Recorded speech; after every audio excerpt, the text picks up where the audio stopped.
நீங்கள் வந்து இல்லை நான் எல்லாமே ஒரு ஆள் கொடுத்துட்டேன் ஈ வில் டேக் ரெஸ்பான்சிபிலிட்டினா அவர் மைண்ட் செட்டில் என்ன இருக்கோ அந்த வீடு தான் வரும், உங்கள் மைண்ட் செட் வீடு வராது.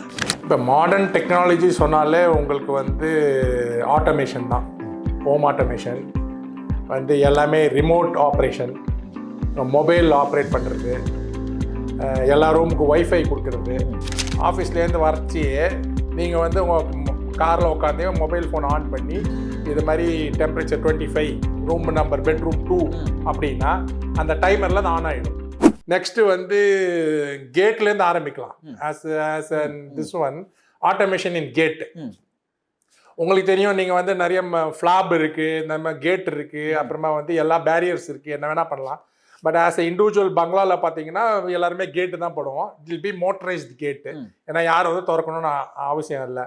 ஸோ அதில் வந்து RFI கார்டு இருக்குது, நேம் பிளேட்லேயே உங்களுக்கு கொடுக்கலாம், சிம்பிள் கொடுக்கலாம். ஸோ கார் வரைச்சே கேட் ஓப்பன் ஆகும்.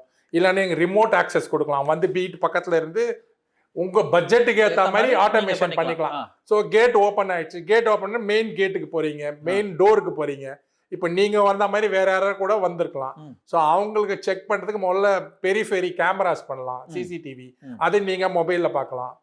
இல்லை யாராவது அதில் வந்து ஆர்ம்டு லாக்னு 2 சிஸ்டம் இருக்குது. நீங்கள் ஆம் பண்ணிட்டீங்கன்னா நீங்கள் இல்லாத டைமில் வேறு யாராவது எகிரி குடித்தாலோ அது உங்களுக்கு அலாரம் கொடுக்கும், ஃபோனில் மொபைல் அலாரம் கொடுக்கும், அங்கே ஊட்டர் வச்சுருக்கோம் அது சவுண்டு கொடுக்கும், ரெக்கார்ட் பண்ணும், அது பண்ணலாம். நம்ம டோர் கிட்ட போயிட்டீங்க, வீடியோ ஃபோன் டோர்ஸ் இருக்குது, நீங்கள் ஆன் பண்ணோன்னா நீங்கள் இருக்கீங்களா இல்லையான்னு பார்த்துட்டு ஓப்பன் பண்ணிக்கலாம்.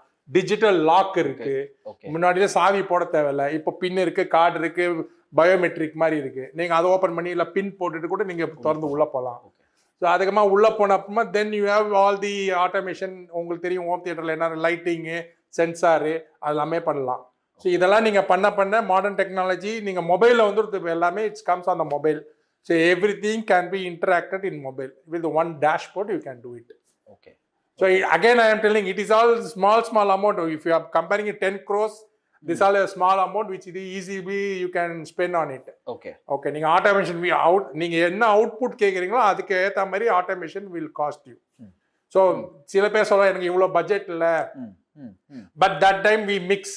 For example வந்து லிவிங் ரூம்ல வந்து நாங்க ஆட்டோமேஷன் பண்ணிடுவோம், கிச்சனுக்கு வேண்டாம், கிச்சனுக்கு மேனுவல் சுவிட்ச் கொடுத்துருவோம், லிவிங் ரூமுக்கு ஆட்டோமேஷன் பண்ணிடுவோம், டைனிங்க்கு ஆட்டோமேஷன் பண்ணுவோம், பெட்ரூமுக்கு ஆட்டோமேஷன் பண்ணுவோம். எங்கெல்லாம் வந்து நான் ஆக்சஸ் பப்ளிக், ஐ மீன் உங்கள் ரிலேஷனோ பப்ளிக்கோ யாரும் ரொம்ப வராத இடத்துல வி கிவ் மேனுவல் சுவிட்ச். ஸோ 50% ரிடக்ஷன் அங்கே ஆகிடும். எல்லாத்துக்கும் ஆட்டோமேஷன் பண்ணணும்னு அவசியம் இல்லையா? ஸோ தட் வே டெரஸில் தேவையில்லை. டெரஸில் எதுக்கு ஆட்டோமேஷன்? ஸோ நீங்கள் போட்டு சுவிட்ச் ஆன் ஆஃப் பண்ணால் போகிறோம். ஸோ அதெல்லாம் நீங்கள் we do the value engineering on it. And tell to the customer இது இப்படி பண்ணலாம் இப்படி பண்ணலாம். உங்களுக்கு கஸ்டமர் ஃப்ரெண்ட் வீட்டுக்குள்ள வந்தா எல்லாருக்கும் தெரியும் இது ஆட்டோமேஷன் சூப்பரா இருக்கு அப்படின்னு. பட் நீங்க கிச்சன்ல யாரும் போய் அவங்கள பார்க்க போறது இல்லை. ஸோ அதுல வந்து நம்ம மேனுவல் சுவிட்ச் கொடுத்துருக்கோம். So modern technology can be taken into as a mobile no. Tab and mobile. And now முன்னாடிலாம் வந்து லைசன்ஸ் இருந்தது, நீங்க இவ்வளவு நம்பர் ஆஃப் யூசர்ஸ்லாம் பண்ணலான்னு. இப்பெல்லாம் ஓப்பன் ப்ரோட்டோகால் ஆயிட்டு யாருக்கு வேணா யார் வேணா கொடுக்கலாம், அட்மின் பாஸ்வேர்ட் பண்ணா யார் வேணா பார்க்கலாம். CCTV அதே மாதிரி தான். CCTV can be on the timer or யாராவது வர்த்த மோஷன் சென்சார் அந்த மாதிரி வச்சு கூட we can record it. Super. So that is I think modern technology we can use on that. Super. Your mind is a limit. Your mind is a limit. நீங்க எப்படி கேக்குறீங்களோ அப்படி பண்ணி கொடுக்கிறதுக்கு ஆள் இருக்கு, அந்த மாதிரி ஆட்டோமேஷன் இருக்கு. Super sir. அதுக்கப்புறமா இது ஒரு அடுத்த கொஸ்டின் என்னன்னா, நம்ம வந்து இப்போ ரா பவர் யூஸ் பண்றோம், இதுக்கப்புறமா இதுக்கு ஆல்டர்னேட்டிவா இப்போ டிஜின்னு ஒன்று இருக்கு, இன்வெர்டர்னு ஒன்று இருக்கு, யூபிஎஸ்னு ஒன்று இருக்கு, சோலார்னு ஒன்று இருக்கு. சார் இது எல்லாமே வந்து ஒரு குழப்பற மாதிரியான டெக்னாலஜியாவே இருக்குது. இது எல்லாமே ஒண்ணுதானா இல்லை இது எல்லாமே வேறையா? ஓகே, எந்தெந்த அப்படின்ற எது இதுல கனெக்ட் பண்ணணும் அப்படி ஏதாவது இருக்கா? இல்லை, இப்போ நம்ம வந்து எல்லாம் நீங்கள் கேட்குற கேள்வி வந்து இன்னொரு 3 hour 4 hour எடுக்கிற கிளாஸ் மாதிரி இது. நான் ஒரு சிம்பிளா சொல்லிடுறேன். வந்து யூபிஎஸ் அன்இன்டரப்டட் பவர். ஓகேயா?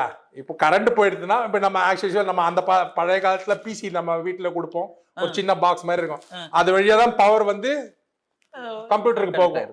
ஸோ பவர் ஆச்சுன்னா அது ஒரு 5 நிமிஷம் எரியும், அவ்வளோதான். ஸோ இப்போ அந்த மாதிரி வர்றீங்கன்னா அது ஒரு ஆப்ஷன். நெக்ஸ்ட் என்னன்னா, இப்போ வந்து அபார்ட்மெண்ட்ஸ் இவங்களுக்குலாம் 100% பேக்கப்னு சொல்லுவான். அப்படின்னா இப்போ டிரான்ஸ்ஃபார்மர் ரேட்டுக்கு ஒரு 1000 கிலோவாட்னா அதே 1000 kWக்கு அவன் ஒரு டிஜி போடுவான். ஸோ தட் மீன்ஸ் எல்லாமே ஓடும், ஆ எல்லாமே ஓடும். ஏசி, ஃப்ரிட்ஜு, கிட்ஜி எல்லாமே ஓடும். ஓடும். ஓ இப்போ நீங்கள் இண்டிவிஜுவல் வந்துட்டீங்கன்னு வச்சுக்கோங்க, பாருங்க பங்களாவில் இப்போ நான் வந்து ஒரு 25 கிலோவாட் வாங்குறேன், இல்லை 50 கிலோவாட் வாங்குறேன்னா 50 கிலோவாட்டுக்கு நான் ஒரு டிஜி போட்டிங்கன்னா எங்கே போடுவீங்க? உங்கள் பெட்ரூம் பின்னாடி, பாத்ரூம் பின்னாடி, இடமே கம்மி, அது குடு குடுன்னு சவுண்டு கேட்கும். அந்த சவுண்ட் ரெஸ்டிக்கே பண்ண முடியாது. நீங்க நைட்டு நல்லா தூங்கிட்டு இருப்பீங்க, பவர் போயிட்டுனா இது ஆட்டோமேட்டிக்கா ஆன் ஆயிடும். இப்ப நாங்க சில பெங்களூர்ல ஒரு பங்களால அப்படிதான் பண்ணோம். நாங்க என்ன பண்ணோம்னா டிஜி இருக்கு, ஆனா only when the temperature drops down அந்த டிஜி ஸ்டார்ட் ஆகிற மாதிரி தெர்மோஸ்டாட்ல செட் பண்ணிருக்கோம்.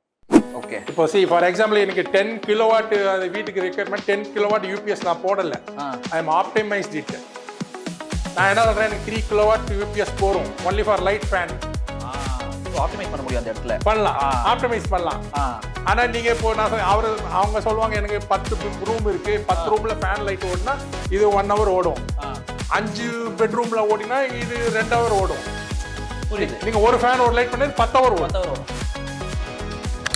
பட் பேட்டரி நான் கம்மியா வாங்குறேன். அதுக்கப்புறம் உங்க பேட்டர்னை பாக்குறேன், உங்களுக்கு இல்ல நீங்க சொல்றீங்க எனக்கு இன்னும் ஒரு 1 hour கரண்ட் போல, அந்த ஊர்ல அந்த எப்படி இருக்கும், அந்த ஏரியாவில் பவர் கட் எப்படி இருக்கோ அதுக்கேற்ற மாதிரி. ஸோ பெசநகர் 99% சான்ஸே இல்லை பவர் போகிறதுக்கு, எல்லாம் பணக்கார ஆகுங்க. ஸோ அதனால பர்சன்டேஜ் கம்மி. பட் இஃப் கேஸ் எனக்கு இல்லை, எனக்கு இன்னும் பவர் எக்ஸ்ட்ரா இன்னும் ஒரு 1 hour ஓடணும்னா அப்போ 2 பேட்டரி வாங்கி வச்சுங்க.